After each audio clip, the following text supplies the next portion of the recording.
Good evening and welcome to the channel's studios here in London with your international news around the world in 5. A big Russian amphibious ship, the Caesar Kunikov, has sunk off the coast of Russian-occupied Crimea. That's according to Ukraine's armed forces. The video released by the Ukraine's military intelligence agency appears to be filmed by cameras on board the drones.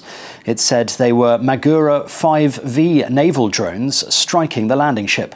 Powerful explosions were heard according to local social media, which suggested the landing ship had been hit not far south of the town of Yalta. Ukraine has repeatedly hit Russia's Black Sea fleet in occupied Crimea. Satellite images last year showed how much of the fleet had left the peninsula. The House of Representatives has narrowly voted to impeach Homeland Security Secretary Alejandro Mayorkas, making him the first cabinet member to face impeachment in nearly 150 years. The yeas are 214 and the nays are 213. The resolution is adopted. Many Republicans blame Mr. Mayorkas for an unprecedented influx of migrants at the US-Mexico border. The Republican-led chamber voted 214 to 213 for the measure after the first attempt failed last week. The issue now heads to the Democratic-led Senate, where it is likely to fail. President Joe Biden has blasted criticism of NATO by his likely 2024 election challenger Donald Trump as dumb, shameful and un-American. And that's because the former president has sent a dangerous and shockingly, frankly, un-American signal to the world. The Democrat assailed Mr. Trump for saying he would encourage Russia to attack any NATO member that did not meet its defense spending quota. Mr. Biden said that the remarks underscored the urgency of passing a $95 billion foreign aid package for US allies. The bill just passed the Senate, but it faces political headwinds in the House. Nawaz Sharif and Bilawal Bhutto Zardari's parties in Pakistan have reached a deal to form a government after last week's disputed election. Mr. Bhutto's Pakistan People's Party said it would help Mr. Sharif's Pakistan Muslim League elect a prime minister. The two parties were previously in a coalition that ousted Imran Khan from power in 2022. He is now in jail.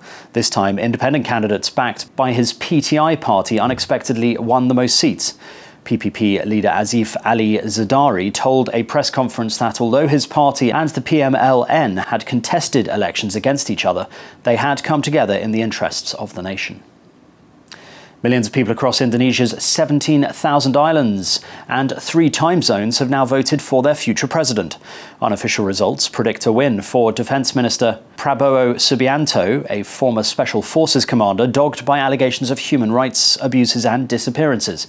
It has prompted fears that Indonesia is in danger of sliding back towards its authoritarian past.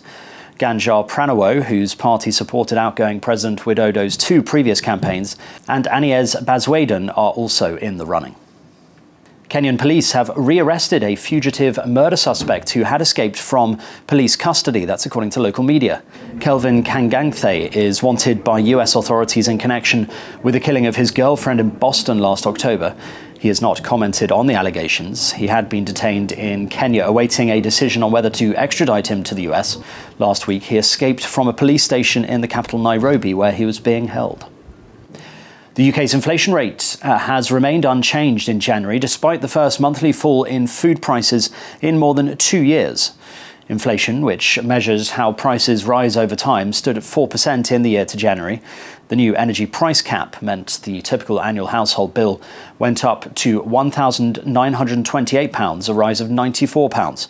However, the price of other items like furniture and food fell, offsetting the increase in the cost of energy.